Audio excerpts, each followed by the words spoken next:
Hey everyone, so for those of you who don't know me, my name is Mark Masters. I am currently a senior animator working at Blizzard, and in this video we're going to be taking a look at a take or reaction type animation inside of Maya. I'm going to be using my blocking cube method that you've probably seen in some of my other videos like the Spider-Man animation walkthrough and my Hulk animation walkthrough, and it's just a way I like to approach animation, just to distill it down into really its simplest form and just focus on the movement, the timing, and the spacing of the action before I really worry about any of the poses. So I'm going to be doing this a little bit differently in some of my other videos. They're typically, 100% real time.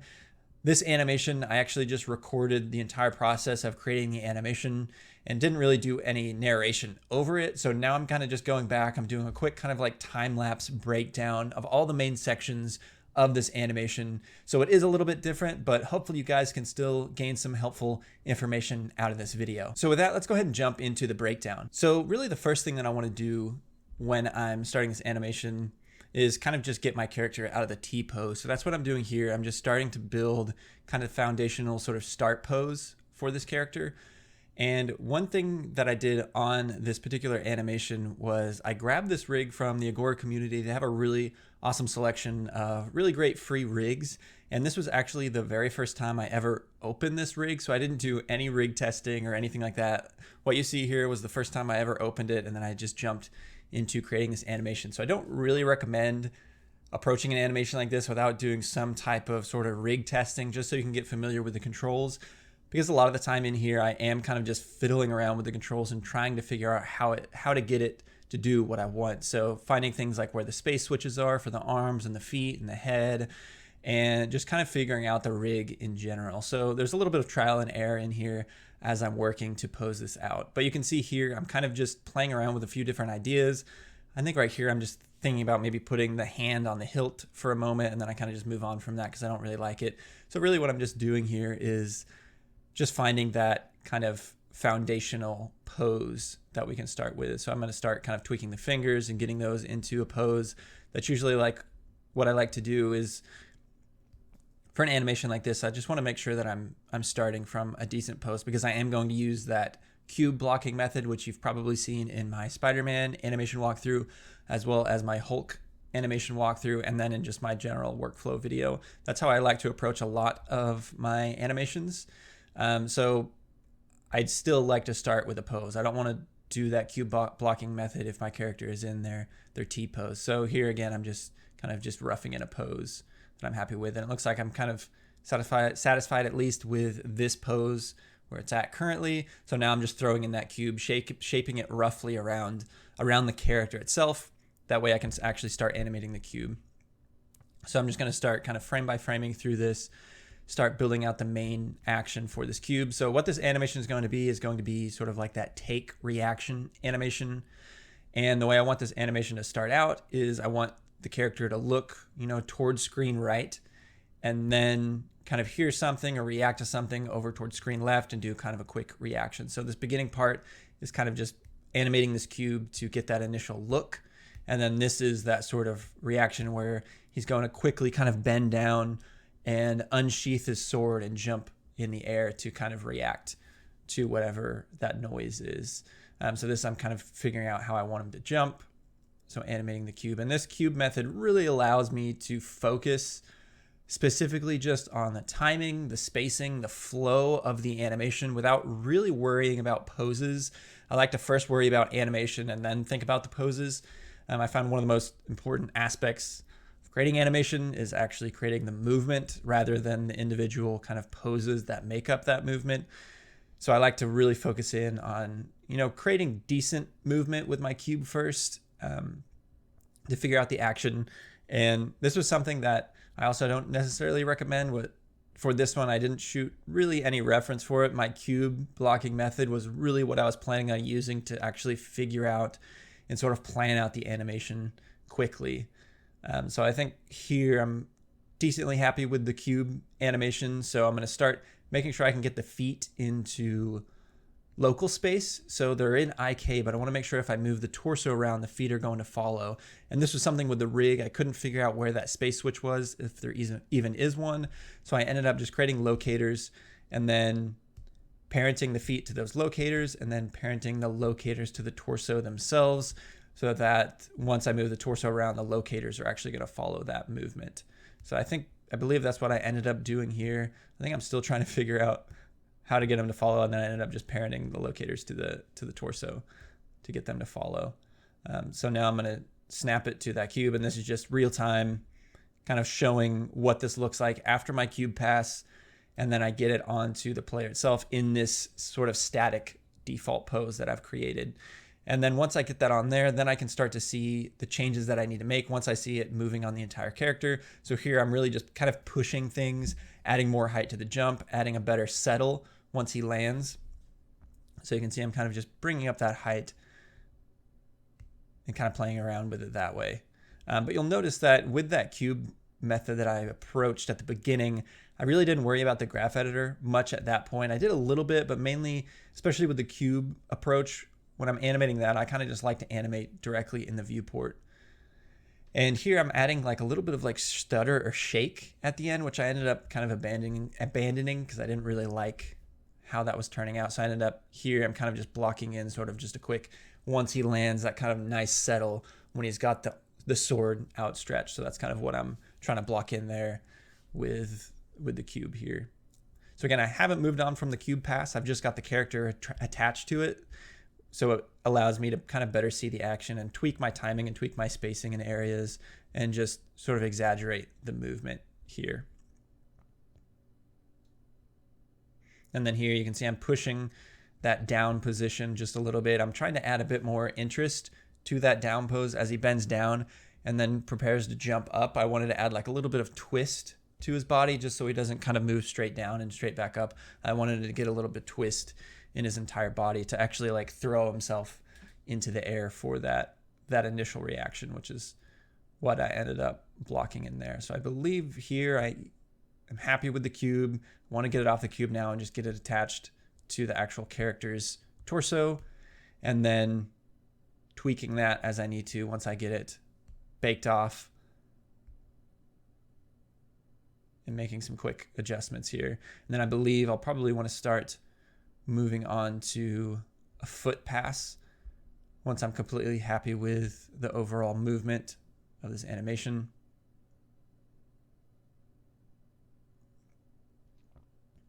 So yeah, here I'm getting the feet back into IK world space. So if I move the torso, the feet aren't going to follow the torso anymore. They're going to stay stuck on the ground as if they are in IK typically, which is what you would want with IK feet. So I'm just making sure I establish that. And then now I'm doing that leg pass. That is usually the first thing I always do. Once I'm happy with the cube pass, I get the torso following the cube, and then I get the feet back in IK world space and then start animating the feet. So here I'm just trying to figure out what I want to do with the feet for this push off, how I want the character to actually kind of step over to the side. And this is kind of just feeling it out. Again, I don't have a reference for this, so it is kind of just figuring out what pose works for this. But this is a real nice benefit of first animating the entire character and then going back and animating the feet, because then the movement of your torso, the movement of your entire character is going to kind of dictate what your feet need to do and where they need to be placed and how they need to be stepped in order to actually work with the movement of the torso. So it allows you to just worry about the torso movement, let that actually dictate how your feet are going to step and how they're going to move. So this, I'm just trying to get the feet for that initial kind of push off. Again, really the upper body is not animated at all at this point. It's just blocking in that foot pass for this. Adding like a bit of drag to the feet, and then I want to kind of whip them up quite a bit higher before they actually plant down and stretch down for that step.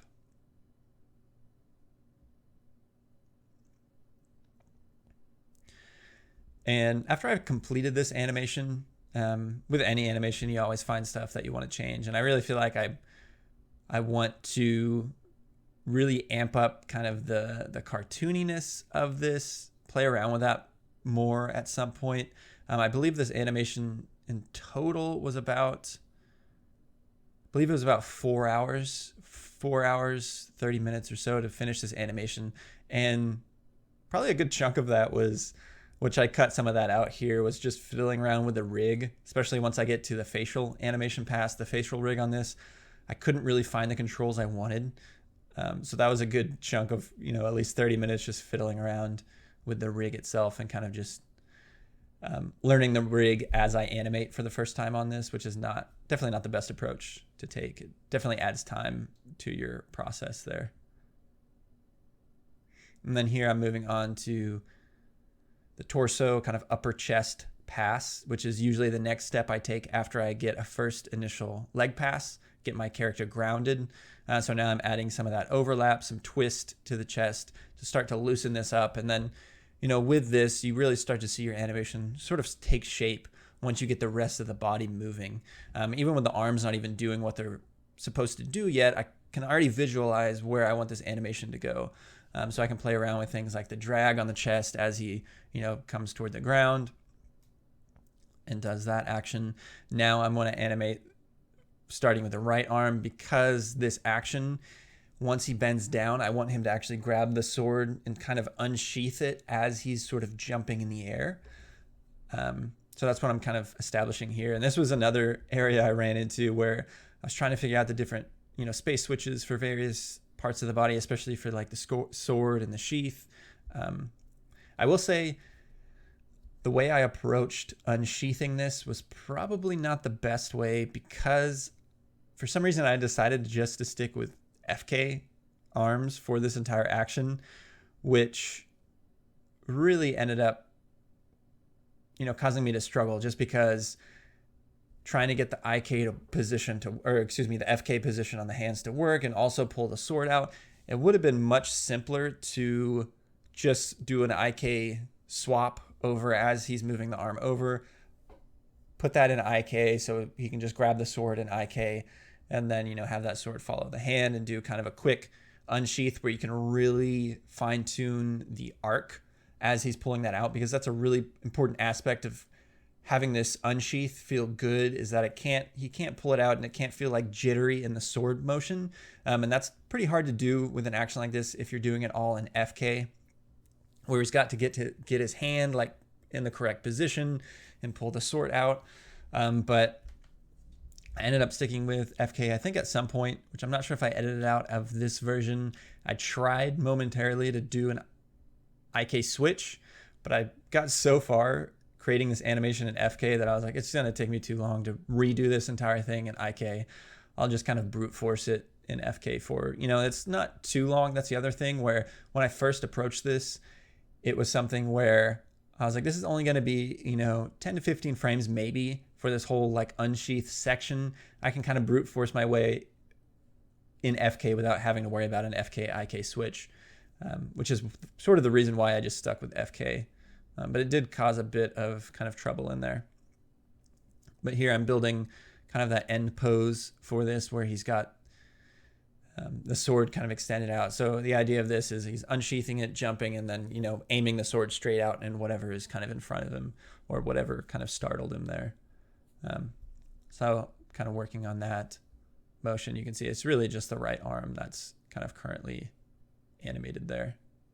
And I'm just kind of working on the overall path of this sword. Eventually I'll get the left hand, probably, I believe I do, an IK switch in the air as he's going up to grab it. So you can see I'm starting to animate the left hand, layer that animation in here. So as he's jumping in the air, the left hand is going to come up and grab that sword as well.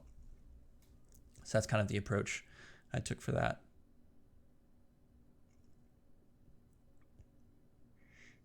Here I'm placing the IK arm to grab the sword at the end.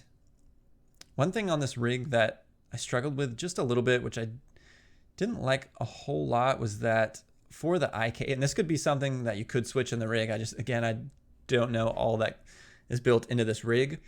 But I did notice the IK hand control had a specific control for just translation for IK, and a specific control just for rotation on the IK. So you'd have to swap between the two if you wanted to translate your IK control and then grab the rotate control to rotate it.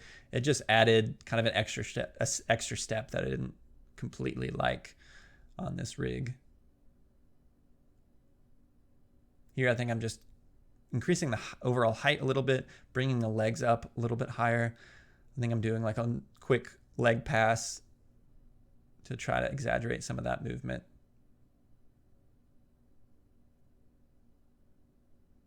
And bringing that arm up.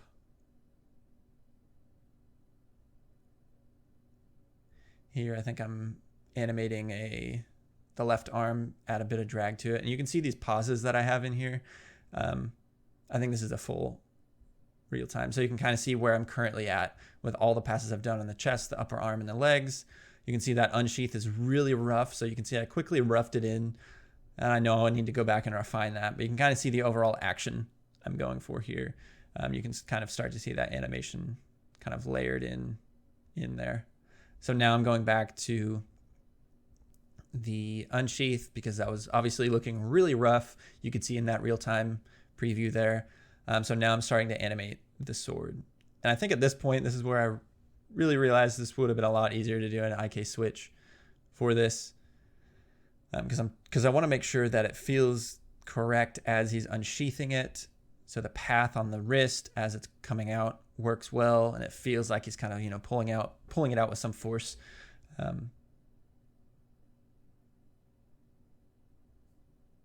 And something else I noticed here too was that I think this is where I'm actually trying to do an IK switch to try to quickly get this in, because you can see I was trying to get that to work. I don't spend too much time on this, I believe, before I just go back to FK. But it is good to see kind of a process. You can see I went back to FK after trying that. But yeah, for animation for me, I actually like the sort of trial and error of an animation like this, which happens all the time when I'm animating. I'm just kind of trying things out. If I don't like it, I don't want to spend too much on a new idea that I have, or, you know, like this case, I was like, let me see if I can switch to IK. And I realized it was going to just take too long to kind of reanimate that whole section. If there was, I don't have any IK FK switch plugins that would actually work for this rig. So that would be something that would be great if you had, you know, an actual IK FK switch script where it would switch that for you and you wouldn't actually have to worry about, you know, doing a proper switch where it didn't feel like it was popping.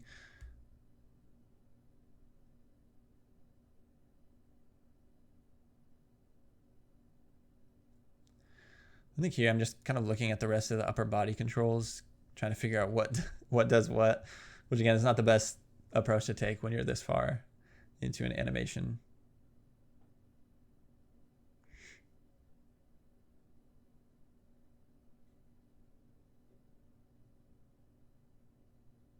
I believe here I'm getting the upper arm, or excuse me, the right arm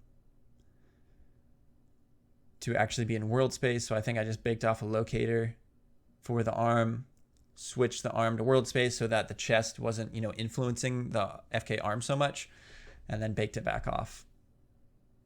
So I could keep all my animation, but now I believe it's in world space.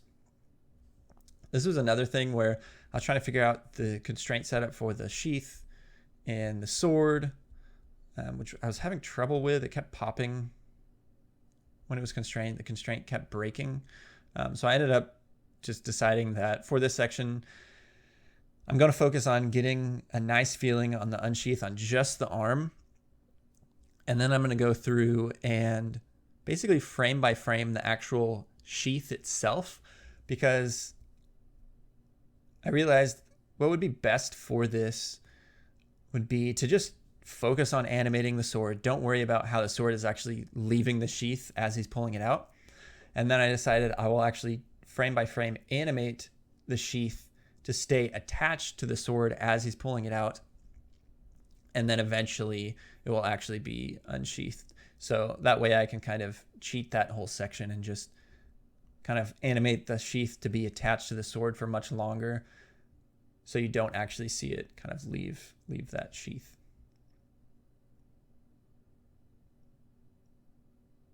So I think that's what I'm doing here. I believe I'm using Animbot's, world space copy tool to copy the position of the sword and then translating the sheath where I need it. So you can see I'm keeping the sheath like attached longer. So the sheath is kind of moving with the sword until he actually, completely pulls the arm out.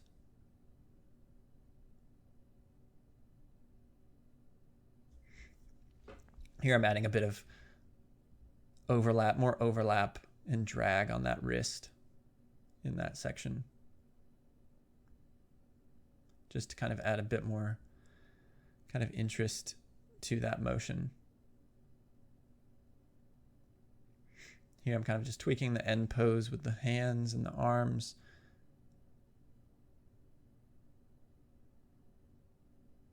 And I know this is sped up pretty fast. So you can see you can see the sections where I'm replaying the animation over and over. And I'm actually doing that it looks, super short on here because it's sped up so fast, but I am actually like just playing my animation over and over and over in the viewport as I'm making these changes to see kind of how it's looking.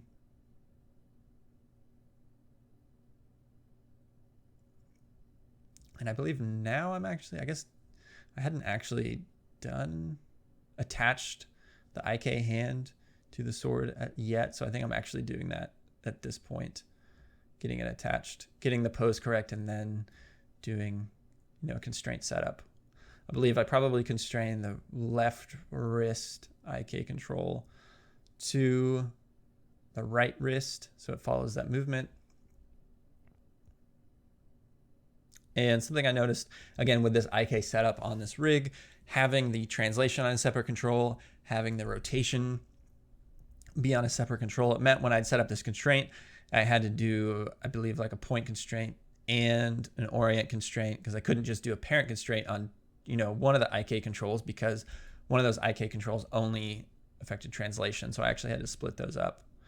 So it is situations like this, I just find it easier just to have a simplified control setup.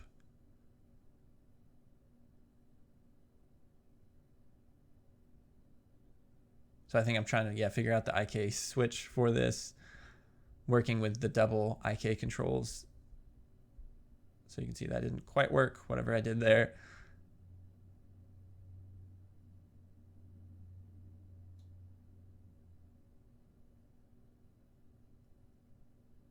But yeah, overall, if you want, this is a really nice rig overall. That's a lot of fun to work with. So I definitely recommend downloading it.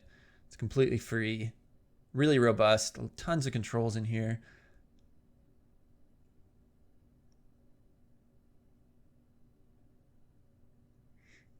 Kind of just refining the finger pose in here.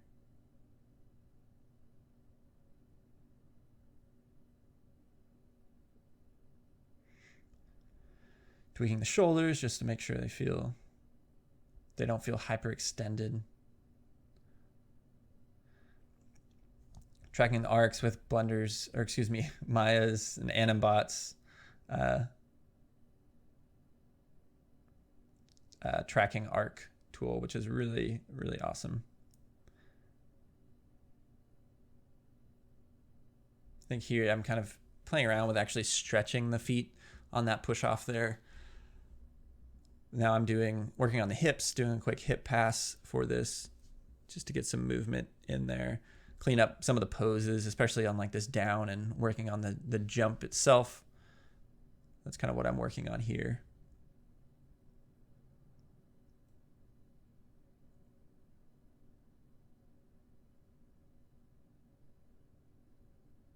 Here I'm playing around with adding like a bit of actual translation and stretch to the hip control as he jumps in the air and then kind of lands, having like a little bit of stretch and kind of bounce on the hips. And this is something where I probably could, I could go back to this animation and start to actually refine it more, and play around with increasing some of that sort of like cartoony aspect to it. And like really have them stretch out and really have them like leap on that jump even higher.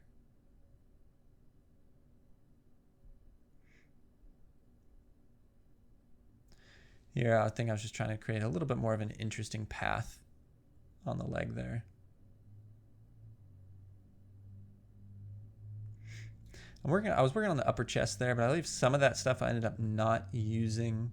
Again, here I'm kind of testing things out. I thought about here actually having the right foot slide back, which I ended up liking on that actual land.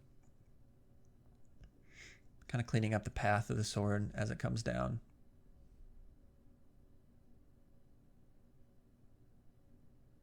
I'm actually using the actual kind of stretch mover on the IK control there to sort of cheat a bent elbow because the arm was kind of hyperextending. So there's just a couple frames in there where I could grab that sort of elbow mover and kind of stretcher control and actually stretch it out so that there was still a little bit of bend on that elbow so it didn't hyperextend so much and kind of pop. You can find ways like that in your animation to kind of cheat things. I mean, I guess the proper approach to that would be to actually, work on the shoulder control, work on the right arm to make sure that the left arm was not completely hyperextended. For situations like this, where it's going to be, 3, 4, 5 frames at most through a really quick action, you can really get away with, actually stretching your controls and kind of cheating kind of a stretchy arm there, just so you don't see that visual pop.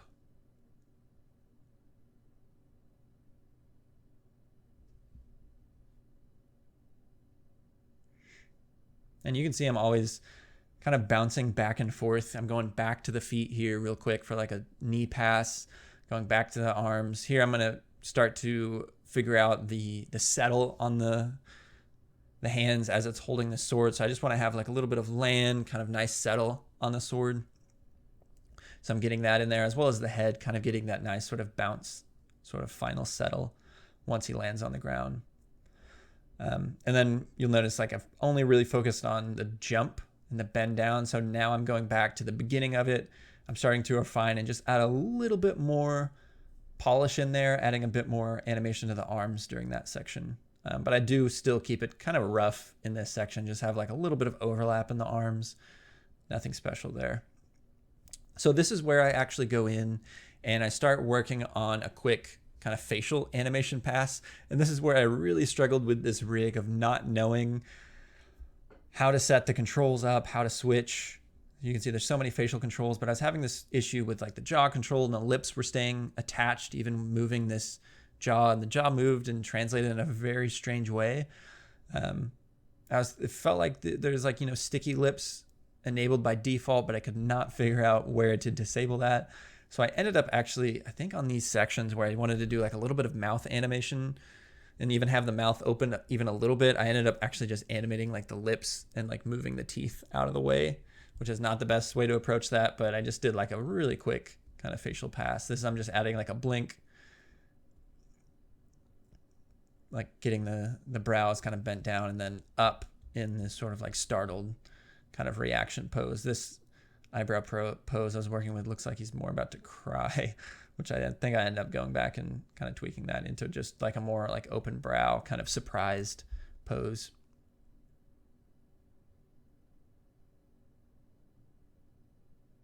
And that is one struggle you'll find with, working with rigs like this. If you could find the person that, made the rig and they are willing, to lend their time to answer any questions for a rig like this, you can always toss them questions. But there's definitely one benefit of, working in a production where, you have typically have direct access to, the character riggers. So you can, just shoot them a message and be like, how do I turn off, the sticky lip control on this guy? I can't figure out how to animate the jaw properly and that kind of thing. But in this case, I kind of just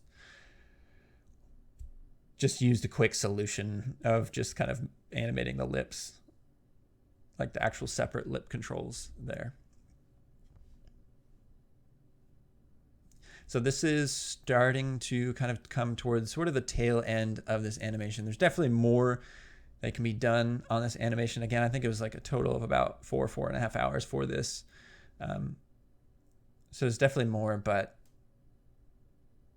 I think at this point I'm kind of just bouncing between adding like a little bit of polish, add like a little bit of kind of, you could see I'm animating like the upper head control to add like a little bit of like overlap and like squash and stretch on the head. and adding those little details. And then here I'm doing a kind of like his sort of skirt pass here. Here I think I'm adding a bit of drag to the, little bit of polish and drag to the fingers there through this motion. I think I started animating the skirt just a little bit, and then I believe I'll go and do utilize some of my really helpful plugins that I highly recommend downloading.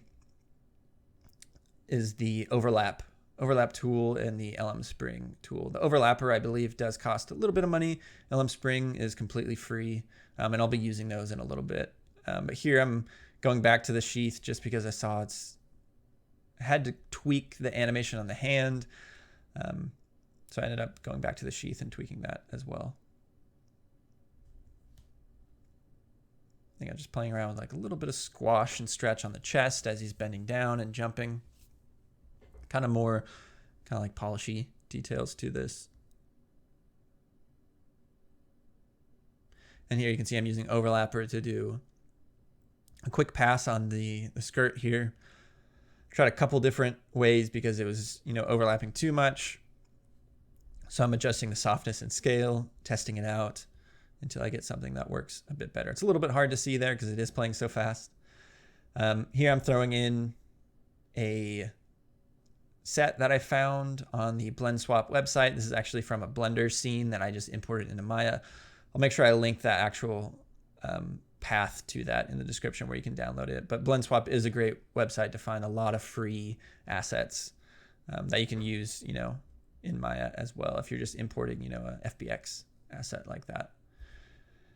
Here I'm going through and just tweaking the path of the sword using Animbot's motion path tool there. Kind of starting to really just frame by frame that to get a nice clean action there. And then finally, I'm just seeing what I can do with adding like a tiny bit of bounce, a little bit of extra kind of rotation using LM Spring just to loosen up that settle a little bit more. And you can see in the layer there that I'm adding, I'm really dialing the weight down. So it's not even at a value of 0.1 for a lot of the, extra little bounce I'm getting there because it does need to be really subtle. And then finally, I think this is one of the last things I do is I just add a quick kind of like head shake as he does this action. And just quickly throwing that in there just to add a bit more interest to the end there. So yeah, I believe this is where kind of I left off with the animation. Definitely more to do, but I think here I'm going back and animating. Again, you can see I'm animating like the actual like lip controls just a little bit. Adding like a little bit of polish to the fingers on the grip when he lands. I think here I'm playing around with a little bit more of the overlapper. I'm not sure if I actually ended up using any of that or not. And this is where I'm kind of just testing a few things out to see if I like it. And then, yeah, so it looks like there's a little bit more. This is just cleaning up the skirt overlap on a layer to get it out from, intersecting with the rest of the body. So I just threw all the controls on a layer and just did like a quick pass. And it has the, animation that overlapper gave me under that layer. So it's still overlapping, but I'm just getting it out of, intersections and that kind of thing. And kind of tweaking and refining it. Added like a little bend to the chest. But now I believe it's getting toward the end here. And yeah, I believe this is the final pass. And looking at it, you could still see the sheath is not completely set up properly. I think I actually animated the arm toward the end and then didn't adjust the sheath. But yeah, that's sort of the final pass on this. So here is the actual final play blast that I took for this animation. You can see I have the asset in the background, just a little bit of basic kind of lighting in there. Definitely still a little bit rough, definitely can be cleaned up in a lot of places, but just want to do kind of a quick kind of animation reaction take here. I know this was a slightly different way that I approached this video. This was actually something where I animated this and I just recorded the entire animation process. Obviously I wasn't talking over the video because I wanted to just focus on the animation. So this is a bit more of just kind of a time-lapse sort of walkthrough of this animation. If actually seeing this animation 100% real time for the entire process, I can just throw that up on YouTube as well if anybody's interested in actually seeing the, real-time animation process for this entire animation, there wouldn't be any commentary or anything like that. I kind of just wanted to condense it into, a 30-minute video or so, and kind of just condense my entire process and kind of talk over kind of my thought process for a lot of these animations. So yeah, hopefully this was helpful for you. If you enjoyed this, I'll probably be making more of these type of videos in the future, where I kind of just record the entire animation process and then go bakind of do, kind of a time lapse kind of breakdown of the whole animation. So if you have any questions, please leave them in the comments below, and don't forget to like and subscribe, and I'll talk to you next time.